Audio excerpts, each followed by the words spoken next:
E o tema do vídeo de hoje é em homenagem ao International IPA Day, que coincidentemente é hoje. Não bastassem as Double IPA, nem as Triple IPA, temos agora as Quadruple IPA, ou como chamam os americanos, Quad IPA.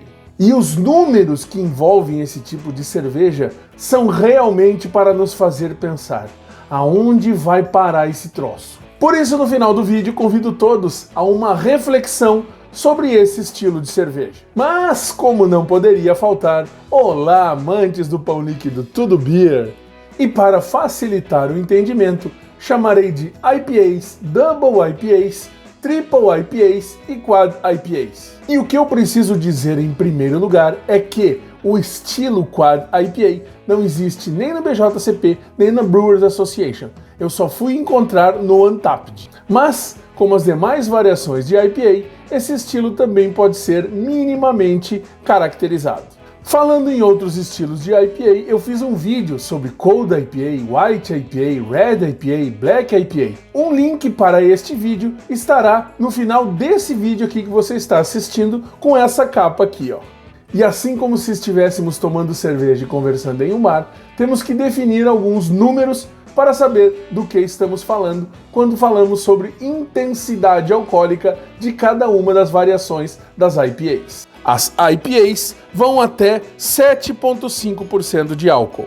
Já as Double IPAs variam de 7,5% a 8,5% de álcool. As Triple IPAs vão de 8,5% até 10% de teor alcoólico. E as Quad IPAs são aquelas que ficarem acima de 10% de teor alcoólico. Sempre que falamos em IPAs, a primeira coisa que nos vem à cabeça é amargor. Sendo que estamos falando de uma Quad IPA, ou seja, de uma IPA quádrupla, tanto os meus queridos amantes do pão líquido quanto as minhas queridas amantes do pão líquido devem estar se perguntando: mas, Roger, o quão amargo é essa? Precisamos lembrar que o que precisa haver entre os componentes doces vindos do malte e os componentes amargos vindos do lúpulo é um equilíbrio. Alguns estilos tentam igualar as duas grandezas, outros estilos tendem para o malte. Nesse caso, estamos falando de IPA, tenderá ligeiramente para o lúpulo. E aqui eu preciso dar uma pequena explicação técnica, porém muito rápida. De forma geral, os componentes que dão amargor à cerveja vêm do lúpulo e são chamados de alfa-ácidos. Porém, os alfa-ácidos, como eles estão na natureza, eles não se misturam, eles não são solúveis em água.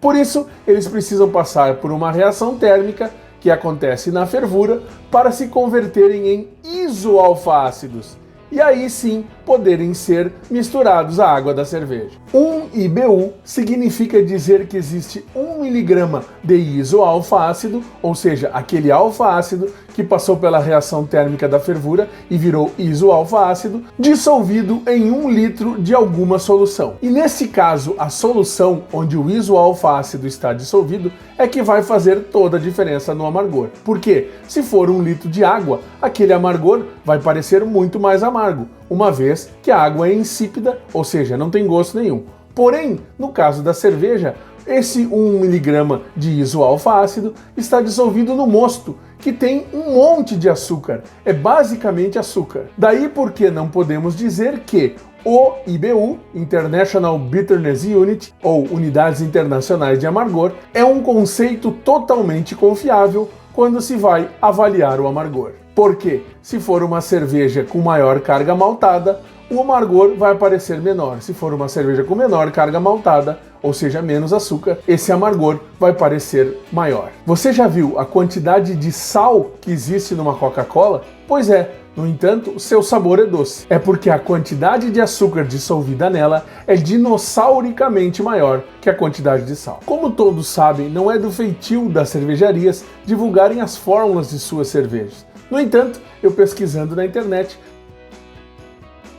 consegui descobrir alguns detalhes sobre algumas Quad IPAs. E vou te dizer uma coisa, são realmente assustadores os números que envolvem esse tipo de cerveja. Se você acha que os números das New England IPAs são altos, Sabe nada, inocente. Começarei por uma Quad IPA espanhola, mais precisamente do País Basco, que tem o nome de Quadrilla. Conforme dados da cervejaria, ela tem 11,6% de teor alcoólico e leva lúpus Mosaic, Citra, Mosaic Cryo, Citra Cryo e Strata. Se considerarmos que uma New England IPA costuma ter quantidade de lúpulo acima de 20 ou 25 gramas por litro, que já é assustador, neste caso iremos nos apavorar com os humildes 36 gramas por litro que tem essa cerveja. Como exemplos nacionais, eu achei 3. Não posso informar o preço das 3 cervejas porque elas não são mais fabricadas. E a primeira é a Bode Brown Double Perigosa. Lembro de ter tomado ela num festival brasileiro da cerveja em Blumenau.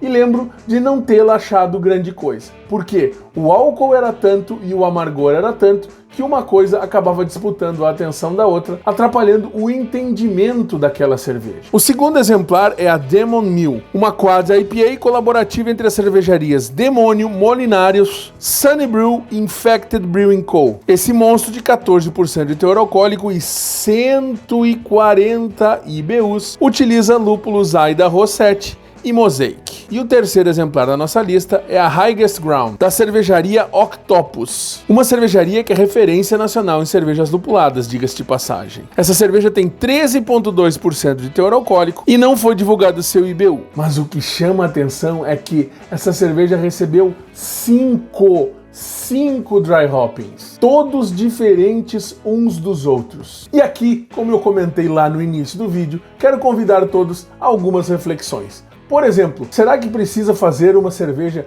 com 140 IBUs, sendo que os melhores paladares humanos captam somente até 100 e a grande maioria não chega nem a 80 IBUs? Outra, 5 dry hoppings. Será que faz diferença você fazer 5 dry hoppings? E detalhe, toda essa complexidade de lúpulo com toda essa quantidade de álcool, será que não vai dar confusão? Será que essas cervejas não vão ter o álcool e o lúpulo disputando atenções? Como diz o poeta, quando você tem duas prioridades, você não tem prioridade nenhuma. Se pensarmos no mercado nacional, onde as matérias-primas ainda não são suficientes, nem em quantidade, nem em qualidade, o custo desse tipo de cerveja torna-se realmente proibitivo. Ainda mais no momento de recessão em que vivemos atualmente. Mesmo assim, eu não gosto de cometer injustiça e preciso dar o benefício da dúvida para esse tipo de cerveja, porque afinal, eu nunca provei quase nenhuma delas. E, como vi que algumas delas têm notas excelentes no Untappd, eu prefiro esperar, experimentar e aí sim emitir uma opinião final. E você, já provou uma Quad IPA? Se você já provou, vá lá nos comentários e me diz o que você achou. Por favor, peço que você verifique no botão aqui embaixo se você já é inscrito nesse canal. Se não, inscreva-se para continuar recebendo conteúdo de qualidade sobre o nosso amado pão líquido. E aqui estão aparecendo mais 2 sugestões de vídeos, uma delas aquela sobre as IPAs, para você continuar assistindo e continuar consumindo o nosso amado pão líquido via YouTube. Desejo a todos saúde, sabedoria e boas cervejas. Até o próximo vídeo.